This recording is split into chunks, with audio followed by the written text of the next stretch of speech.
오늘 이 아침 우리에게 주시는 하나님의 말씀 히브리서 7장 20절에서 25절의 말씀이 되겠습니다.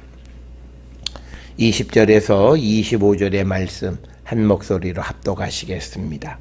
또 예수께서 제사장이 되신 것은 맹세 없이 된 것이 아니니 그들은 맹세 없이 제사장이 되었으되 오직 예수는 자기에게 말씀하신 이로 말미암아 맹세로 되신 것이라. 주께서 맹세하시고 뉘우치지 아니하시리니 내가 영원히 제사장이라 하셨도다. 이와 같이 예수는 더 좋은 언약의 보증이 되셨느니라. 제사장 된 그들의 수효가 많은 것은 죽음으로 말미암아 항상 잊지 못함이로되 예수는 영원히 계심으로 그 제사장 직분도 갈리지 아니하느니라. 그러므로 자기를 힘입어 하나님께 나아가는 자들을 온전히 구원하실 수 있으니 이는 그가 항상 살아계셔서 그들을 위하여 간구하심이라. 아멘. 오늘 우리가 함께 읽은 히브리서 7장 20절로부터 25절에 있는 말씀은 7장, 8장, 9장으로 이어지면서 이제 예수 그리스도의 대제사장직이 이 땅에 있는 제사장이었던 아론의 제사장들과 어떤 차이가 있는가라고 하는 것을 우리에게 설명을 해주는 가운데 오늘 우리가 읽은 히브리서 7장 20에서 25절에 있는 말씀에서는 특별히 두 가지를 강조하는데 첫째는 예수는 영원히 계시는 제사장이시다라고 하는 겁니다. 그래서 오늘 주시는 본문의 말씀에 보면 21절에도 영원히 제사장이라고 하는 그런 말씀이 있고 그 다음에 23절에서는 반대로 레위 제사장들은 항상 잊지 못한다 이렇게 계속되어 있고 24절에서 예수는 영원히 계시는 제사장 그래서 25절에서 항상 살아계셔서 그들을 위하여 간구하신다. 그래서 예수님께서는 영원히 계시는 제사장으로서 그러면 영원히 계신다라고 하는 것이 우리에게 어떤 유익함이 있느냐 그것은 우리의 구원을 완전히 이루어 주시는 그 일을 하실 수 있는 유일한 분이시다라고 하는 거고 그 다음에 이제 오늘 주시는 이 본문에서 또 하나 우리에게 강조하는 것은 예수님 같은 대제사장은 없다. 오직 예수님 한 분이시면 족하다. 그 이유는 예수님께서 영원히 계시기 때문이다 라고 하는 겁니다.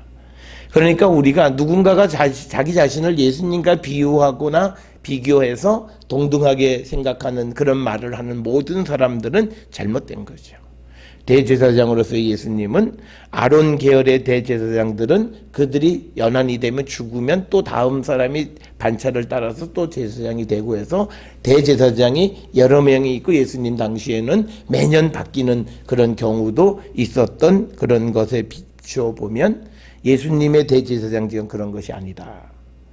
예수님은 죽는 것도 아니고 항상 살아계시는 분이시기 때문에 그래서 우리의 구원을 온전하게 이루어 주실 수 있는 유일한 분이 바로 예수 그리스도이시다. 그래서 우리가 어떤 다른 것에서도 구원이 있다 뭐 이런 말을 하는 사람들은 성경을 한 번도 보지 않은 사람들이에요. 도대체 성경을 읽으면 그게 불가능한 거예요. 그래서 예수 그리스도가 가지고 계시는 우리의 죄를 속해 주셔서 우리를 사해 주셔서 우리를 생명으로 인도해 주시는 그 고난은 성경에서 예수님 한 분, 그게 단순히 교리적으로 유일하신 분이다 그런 개념으로서가 아니라 예수님은 다른 제사장이 필요 없을 만큼 항상 살아계시고 영원하신 제사장이시고 그렇기 때문에 다른 방법이 있을 필요가 없다라고 하는 거고 그리고 그분은 항상 살아계셔서 그 예수님에게 오는 모든 자들을 구원으로 이끌어 주시는 온전한 구원을 우리에게 주시는 분이시다. 그러니까 어떤 이들은 야 예수님 혼자서 어떻게 많은 사람을 이 질문을 하는 것에 대한 대답이에요. 제사장들은 뭐 자기 생명의 연한 동안 1년 혹은 몇 개월부터 몇십 년씩 하는 제사장들이 있어서 적어도 제사장의 숫자들이 여러 명 그리고 대제사장의 족보도 이렇게 흘러내려오는데 아니 혼자서 그걸 어떻게 할 수 있느냐? 바로 그 혼자라고 하는 것이 장점이다. 그 장점은 영원성이다라고 하는 것을 오늘 우리에게 설명해 주고 그 예수님의 영원성은 우리 구원의 완전함과 직접적 연결이 있는 것이다. 그러니까 우리가 늘 영원하신 하나님, 영원하신 그리스도, 이 말을 영원이라고 하는 말은 그것은 직접적으로 우리의 구원의 온전함, 완전한 구원, 또 구원이 전적으로 충족되어질 수 있도록 늘 우리를 도우시는 분. 그렇기 때문에 그 구원의 측면에서 예수 그리스도가 우리에게 주시는 은혜는 대단한 은혜이고, 이것은 우리가 단 한시도 우리가 잊을 수 없는 은혜임을 우리에게 강조합니다. 그러면서 오늘 7장 20절부터 25절의 이야기에서 처음 부분에서 20절에서 이야기하는 건 뭐냐면 예수님의 대제사장직과 그리고 아론 계열, 즉 레위 지파 가운데에서 대제사장이 된 사람들 사이에 차이점이 뭐냐라고 하는 거예요. 그것을 20절에서는 뭐냐면 예수께서 제사장이 되신 것은 하나님의 맹세하심으로 된 것이다 라고 하는 겁니다. 이 말은 시편 110편 4절에 여호와는 맹세하고 변하지 아니하시리라 그러면서 이르시되 너는 멜기세덱의 서열을 따라 영원한 제사장이라 이런 말씀을 하신 거죠. 그래서 우리가 시편 110편 4절에 나와 있는 멜기세덱의 서열을 따르는 영원한 제사장을 예수 그리스도로 보는 거, 그래서 예수 그리스도의 대제사장 되신 것은 하나님의 변하지 않는 맹세함으로 되어진 것이다 라고 하는 겁니다. 특별히 여기서 맹세를 강조하는 이유는 뭐냐면요, 그 21절에 보면 맹세하시고 뉘우치지 아니하시리니, 뉘우친다라고 하는 말의 그 의미는 뭐냐면요, 변한다는 얘기예요. 내가 뉘우쳤다, 내가 잘못했다, 잘못 세웠다, 이런 것이 없다라고 하는 거예요. 그러니까 결국은 뭐냐면 하나님의 신실하심, 약속하시고 그 약속을 지키시는, 그래서 이제 예수님이 제사장이 되셔서, 그런데 제사장도 그냥 제사장이라고 그러지 않고 영원한 제사장이라고 110편 4절에서 이야기한 거예요. 그 영원한 제사장이 되게 해주셨다. 그래서 예수님의 영원성은 하나님이 맹세하신 거고 하나님이 보증하신 것이다. 그러니까 우리가 세상을 살아가는 관점에서 하나님이 세상의 모든 것을 주관하세요. 그런데 그 하나님이 결정하셔서 맹세까지 하신 것이 뭐냐면 예수 그리스도의 대제사장직은 영원한 것이다라고 하는 거죠. 그러면 그 영원성은 변함이 없다는 거예요. 그래서 하나님께서 어떤 변하지 않고 맹세하셔서 영원한 대제사장으로 예수님을 세우셨다는 거죠. 그러니까 그 예수님은 이제 영원히 살아계셔서 이제 그에게 오는 모든 이들의 구원을 완전히 이루는 일을 우리에게 베풀어 주셔서 우리가 그분에게로 가면 우리가 영원한 구원에 들어갈 수 있다라고 하는 것을 오늘 우리에게 가르쳐 주시는 말씀이고요. 그러니까 이 말은 오늘 히브리서 저자가 이 과거의 유대인이었다가 예수를 믿기 시작했던 그 유대인 자기 동족들에게 이야기. 그럼 너 어디로 갈래? 다시 우리가 그 아론 계열의 그런 사람들에게 가서 온전하지도 않은 그런 속죄를 받고 또 죄짓고 하는 것에 반복할래? 아니면 예수 그리스도의 그 영원한 대제사장에게로 가서 그분이 주시는 온전한 구원에 들어갈 터이냐? 그건 네가 선택해라 라고 하는 말씀과도 같은 겁니다. 따라서 오늘 우리가 이 히브리서를 우리가 읽으면서 특별히 이 히브리서가 우리에게 주시는 말씀은 예수 그리스도의 온전하시고 영원성, 그리고 그분이 우리에게 주시는 속죄의 의미는 그것이 변해지는 것이고 그것이 여러 차례 반복되어지고 이런 것이 아니라는 거죠. 그래서 그분이 우리에게 주시는 속죄라고 하는 것은 완전한 속죄라는 거죠. 그렇기 때문에 우리가 예수가 내 안에 계신다고 고백하는 사람들이 죄 문제에 대해서 얼마나 더 민감하고 얼마나 더 우리가 자기 자신을 구별된 삶을 살아가려고 결단해야 하는가는 우리가 이 히브리서를 통해서 보면 확실히 드러나는 거고, 우리가 이 히브리서를 읽다 보면 우리가 지금 용서받았다, 회개했다 하는 모든 것은 마치 아론 제사장들이 주는 속죄와 같은 그런 속죄, 온전하지 않은 속죄, 그래서 또 죄짓고 또 반복하고 또 옛날에 그 잘못된 습관을 반복하고 어저께까지는 내일부터는 안 그러겠습니다. 그러고 오늘 아침에 또다시 육신의 그 종로로 사는 그 삶을 반복하는 그 모습은 그 주님이 계시는 것이 아니다.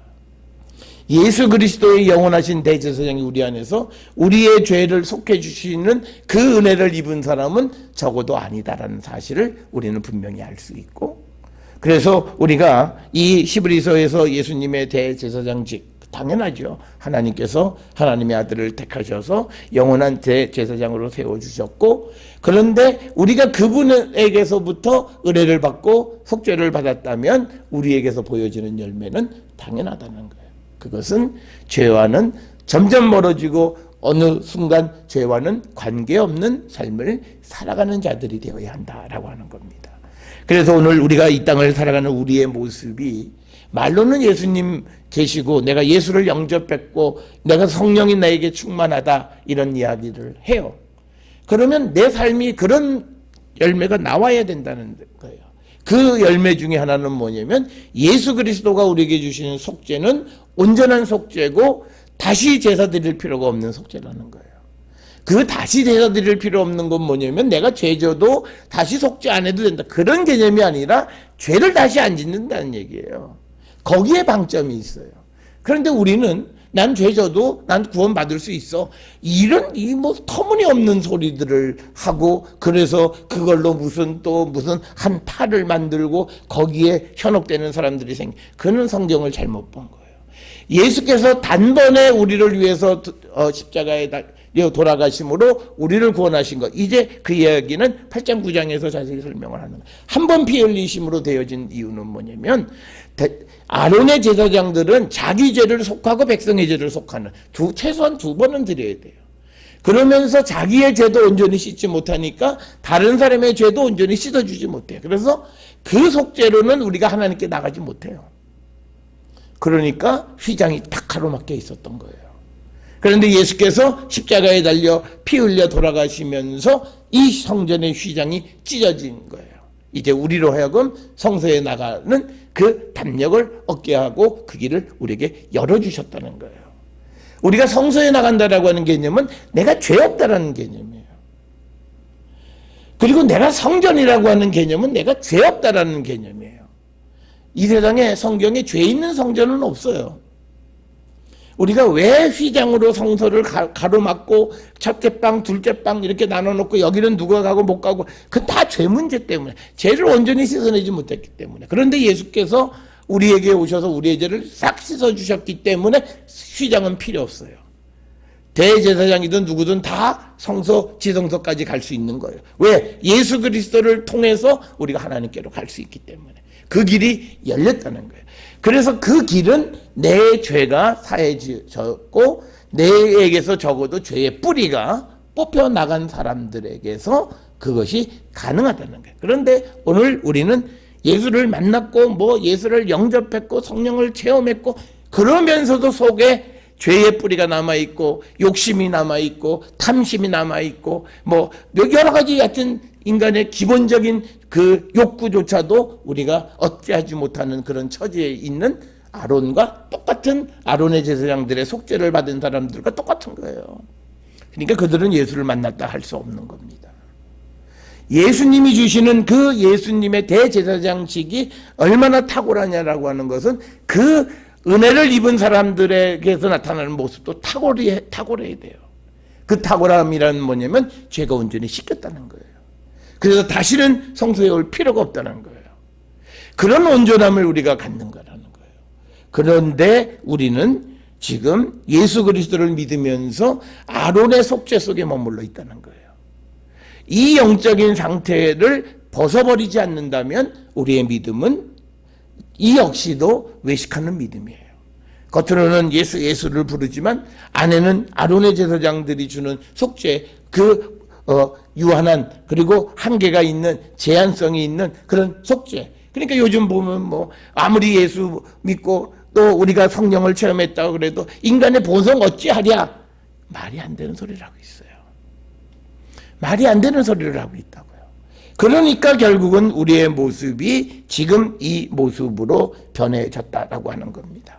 그래서 우리가 오늘 주시는 말씀에 예수님의 제사장 되신 것은 아론의 제사장들과는 전혀 비교할 바가 되지 않는다는 거예요. 그렇다면 우리가 오늘 그 예수님으로 인해서 특히 예수님의 그 대제사장직으로 인해서 우리의 죄가 사해졌다면 우리에게도 그 특별함이 나타나야 된다는 거예요. 그 특별함은 거룩함입니다. 내가 거룩하니 너희도 거룩하라는 그 거룩함이 나타나야 되는 거예요. 그런데 우리가 그 거룩함이 나타나지 못하는 것은 그는 둘 중에 하나죠. 성경이 거짓말을 하거나 아니면 내가 만난 것이 예수님을 제대로 만나지 못한 거죠. 그런데 뭐 누가 어떤 사람이 성경이 잘못됐다고 말할 수 있는 사람이 어디 있어요? 그러면 결국은 내가 예수를 만난 것 같은데 예수를 만나지 못한 거예요. 그러니까 열매가 나타나지 않고 내가 이 정말 영원하신 대제사장 예수 그리스도가 나의 죄를 속죄해 주셨는데도 아직도 죄 문제에 그냥 우리가 해결하지 못하는 그런 삶을 우리가 살아간다라고 하는 것은 이건 뭔가가 심각하게 잘못되어져 있음을 우리가 발견해야 된다는 거예요. 이 예수님의 대제사장직을 강조하는 이유는 대제사장인 예수께서 우리의 죄 문제를 해결해 주시는 속죄를 위해서 대제사장직을 얘기하는 거예요. 그러면 예수님이 우리의 죄를 속해 주셨다면 이제 우리는 우리에게서 그 열매를 맺고 살아가는 자들이 되어야 한다라고 하는 거죠. 그래서 오늘 주시는 본문의 22절에 보면 이와 같이 예수는 더 좋은 언약의 보증이 되셨다라고 하는 겁니다. 그러니까 예수님은 하나님이 예수님의 영원한 대제사장직을 약속하시고 그것을 이루어 주신 것은 뭐냐면 더 좋은 언약을 우리에게 주시기 위한 거예요. 그러니까 뭐냐면 옛 언약, 시내산에서 모세를 통해서 준 옛 언약과 예수 그리스도를 통해서 주신 새 언약이 있는데 이 새 언약은 옛 언약과 비교할 바가 되지 않는 훨씬 더 좋은 언약이고 그리고 그 언약의 보증을 예수님이 대제사장이 되신다라고 하는 것에 대한 하나님의 맹세로 보증해 주셨다는 거예요. 그러니까 예수님은 우리에게 좋은 것을 주시는 것. 그런데 예수님의 이 더 좋은 언약의 보증이 되신 이 내용은 뭐냐면 결국은 우리와 하나님 사이에 그 죄의 담을 허물어뜨려지는 거예요. 완전히 그 담을 무너뜨려 버리는 거예요. 그러니까 이런 거예요.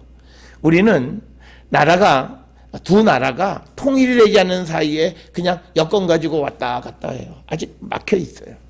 그런데 그게 아니라 이 담이 싹 제거되는 거예요. 그러니까 우리가 죄 가운데서도 뭐 하나님 앞에 간다고 그러고 뭐 어쩌고 그래요. 그런데 그건 온전한 소통이 아닌 거예요. 마치 베를린 장벽이 무너지듯이요. 동독과 서독이 완전하게 통일이 되는 거죠. 그러니까 우리와 하나님 사이에 막혀있던 죄의 담이 싹 무너져 버리는 것. 그것을 우리에게 이루어 주시는 게 예수 그리스도의 속죄예요. 그것이 상징적인 사건이 그리스도의 십자가의 사건이고 십자가의 그 보혈이 우리의 그 막혀있던 담을 허물어 주셨다는 거예요. 그래서 이제는 우리에게 장애물이 없어요. 예수 그리스도를 통하기만 하면 하나님 앞에 가는 장애물이 없다고요. 그러니까 우리가 사실 이것에 대한 완전한 고백이 있으면요. 우리가 내가 하나님 앞에 갈 수 있잖아요. 예수 그리스도를 통해서 내가 하나님 앞에 갈 수 있잖아요. 그러니까 누구한테 뭐 부탁하고 자시고 할 것도 없어요. 내가 할 수 있다고요. 물론 뭐 우리가 여러분 우리가 한 사람이 기도하나 100사람이 기도하나 기도를 들으시는 하나님이 경중을 달리 하시겠어요? 그거 아니에요. 하나님의 섭리가 있을 때요. 그렇죠? 하나님이 이 일에 대해서 저 사람에 대한 계획이 있으시다고요. 하나님은 그 계획에 의해서 움직이시는 분이에요. 그죠? 뭐 많은 사람이 10,000명이 기도했다고 해서가 아니라 하나님의 계획 속에서 가는 거예요. 그래서 우리가 제일 중요한 것은 물론 우리가 함께 기도하고 하는 그런 어떤 모습도 필요하긴 하지만 그러나 중요한 기본적인 전제는 나와 하나님 사이의 소통을 그런데 문제는요 이런 거죠. 내가 기도하는 것보다 뭐 누가 기도하면 더 잘 들어 이런 말은 이건 뭔가 잘못된 거예요. 그거는 내 믿음이 아니라는 것을 스스로 얘기하는 거예요. 나와 하나님 사이에 뭔가가 막혀 있다라고 하는 걸 스스로 인정. 그러면 그 사람은 누구에게 기도 부탁하기보다는 내게 막혀 있는 죄의 담을 허물어야 돼요. 그 허무는 건 뭐냐면 구체적으로 내가 행동하는 거예요. 죄로부터 돌아서고 다시는 죄된 삶을 보지 않고 우리가 회개한다라고 하는 것이 리턴한다, 돌이킨다라고 하는 건 뭐냐면요. 지금까지 보던 것과 보는 게 달라진 거예요. 앞을 보고 가다가 이제는 뒤를 돌아봐야 돼요. 보는 것이 전혀 달라져야 돼. 그런데 우리는 회개하고도요, 똑같은 걸 봐요. 그러니까 자꾸 옛날 생각이 나는 거예요. 보는 것부터 뒤집어 바꿔야 돼요. 그래서 내가 세상을 보던 것을 말씀을 보게 되고, 내가 육적인 관점에서 보던 것을 영적인 관점에서 보려고 애쓰고, 그러면서 하나님의 은혜로 내가 영적인 것 더 높은 세상을 바라볼 줄 아는 사람이 되어야 된다는 거예요. 우리에게 완전한 그것을 이루어 주시는 건 예수 그리스도셔요. 그래서 예수 그리스도의 대제사장직은 하나님이 맹세하셔서 우리에게 더 좋은 언약의 보증으로 우리에게 보내주셨는데, 그것은 완전한 구원을 우리에게 주신 거예요. 이 하나님이 우리에게 좋은 언약의 보증 예수 그리스도를 보내주셨는데, 우리가 이 좋은 언약을 옛날 언약과 같은 것 정도로 만들어버리는 것 역시 죄예요. 그러니까 오늘날 우리가 보면 어떤 분들은 자꾸 구약 그래요. 물론 구약도 그림자로서는 필요하지만 그러나 본질은 예수 그리스도예요. 그래서 우리가 이 히브리서에 나와 있는 이 말씀을 이해하는 것처럼 우리가 구약 성서에 있는 사건 또는 기록, 제도, 어떤 절차 이런 것들을 통해서 우리가 이해해야 되는 건 예수 그리스도를 이해하는 거예요. 그게 지혜로운 사람이고 그게 능력 있는 성경을 이해하는 거예요. 그것도 잘못하면 또 이상하게 빠질 수도 있어요. 그래서 이단도 생기기도 하지만 성경 전체와 균형을 맞추면서 우리가 그렇게 성경을 볼 수 있어야 되는데, 그가 정말 성령 안에 있다면 그는 그 진리의 성령에서 하나님의 뜻을 깨닫는 자가 되어질 수 있을 겁니다. 자, 그래서 예수님의 대제사장 되신 것은 하나님의 맹세로, 그 맹세하신 이유는 뭐냐? 왜 하나님 맹세하셨냐? 더 좋은 언약을 우리에게 보증해 주시기 위한 것이었다. 그래서 예수님이 대제사장 되시는 것에 대한 하나님의 맹세로 되어지고, 그 맹세는 하나님의 말에 대한 신뢰의 문제가 아니라 옛 언약보다 훨씬 더 좋은 언약의 보증이 되게 하기 위해서 예수님이 대제사장 되시는 것을 하나님께서 맹세하셔서 맹세로 인하여 대신 대제사장이다라고 하는 거고, 그 다음에 23절에 제사장 된 그들의 수요가 많은 것은 죽음으로 말미암아 항상 잊지 못하로되 예수는 영원히 계심으로 그 제사장 직분도 갈리지 아니하느니라. 그러니까 두 사람 필요 없다는 거예요. 예수님 혼자이시면 돼요. 원래 대제사장은 한 명이에요. 그러니까 대제사장의 사람은 바뀌지만 한 명이죠. A라는 사람이 죽으면 또 그 뒤를 위해서 A의 아들이 누군가가 되고 또 계속해서 그 시대의 대제사장은 한 명이에요. 그런데 예수님은 영원히 계시는 분이니까 다른 사람이 대제사장이 될 이유가 없다라고 하는 거예요. 그래서 예수님은 영원한 대제사장이시다라고 하는 거. 그러니까 앞에서 20절로부터 22절에 하나님께서 맹세하셔서 보내주신 영원한 대제사장 예수님, 그리고 예수님은 영원한 대제사장이라고 하는 사실은 아론의 대제사장처럼 죽으면 누가 있고 하는 그런 분이 아니라 영원히 계시는 분이고, 그렇다면 그 영원히 계시는 분은 25절에 자기를 힘입어 하나님께 나가는 자들을 온전히 구원하실 수 있으니 이는 그가 항상 살아계셔서 그들을 위하여 간구하심이라. 그러니까 예수님이 이런 거예요. 이 말씀의 배경은 A라는 대제사장이 누구를 위해서 기도하고 죽어버리면 B는 또 다른, 우리가 어떤 일을 하다 보면 전임자가 바뀌고 그렇게 되어지면 사건이 점점 조금 더 달라지고 이런 것들이 많잖아요. 재판 같은 거 할 때도 판사나 검사가 바뀌는 것 따라서 사건 전체가 출렁이는 조금 이상한 현실이긴 하지만 그런 것들이 나타나는 것 같은데 예수님은 그렇지 않다는 거죠. 예수님의 영원성은 그에게 온 그 모든 사람들을 온전히 구원하게 하는데 굉장히 중요한 거라는 거예요. 그래서 우리가 영원하신 하나님을 믿으면 내 구원에는 문제가 없어요. 영원하신 하나님. 왜? 항상 살아계셔서 우리를 위해서 간구하고 우리를 온전한 구원으로 이끌어 주시는 거예요. 그게 우리가 받은 큰 은혜예요. 그러니까 우리가 나의 노력 이런 것들로 우리가 구원에 이르는 것이 아니라는 말은 바로 이거예요. 우리가 부족할 때 주님은 우리를 위해서 지속적으로 기도하고 우리를 위해서 간구하심으로 우리를 온전히 구원하기 위한 그 계획 속에서 항상 우리와 함께 하시는 분이에요. 그래서 우리가 영원하신 하나님, 영원하신 주님이 나와 함께 하심을 날마다 체험하고 살아가야 돼요. 그러면 우리가 첫째는 주님이 나와 영원히 함께 한다는데 내 삶은 점점 선한 삶, 좋은 삶, 공의롭고 의롭고 정직한 삶으로 바뀌는 거예요. 성경이 말씀하시는 삶으로 바뀌는 거예요. 그렇게 되어져서 그 사람의 삶은 이제는 복음적인 삶, 그리스도만을 생각하는 그런 삶의 사람이 되어지는 거예요. 우리처럼 들락날락하고 그래서 교회 올 때는 선한 사람 같고 교회 밖에 가서는 세상 사람과 똑같고 그러니까 그렇게 생활을 하니까 성령도 들어갔다 나갔다 하는 것처럼 생각하는 거예요. 은혜도 들어갔다 나갔다 하는 것처럼 생각하는 거예요. 주님도 왔다가 가셨다처럼 생각하는 거예요. 그런데 우리가 성경에서 보면 예수님은 항상 내가 너희와 함께 하리라. 우리를 떠나지 않으신다고요. 그런데 우리가 느끼기에 주님이 떠나신다라고 느끼고 성령도 나갔다 들어왔다 한다고 느끼고 성령이 충만할 때가 있고 무슨 만조 때 간조 때 그래서 꼭 찰 때가 있고 빠질 때가 이런 식으로 우리가 모든 걸 이해하니까 우리의 삶이 그런 거고 예수님에 대해서도 우리가 그렇게 이해하는 거예요. 그 생각을 바꿔야 되는 거예요. 그 삶이 안 바뀌어지는 건 내 생활이 안 바뀌기 때문에 그래요.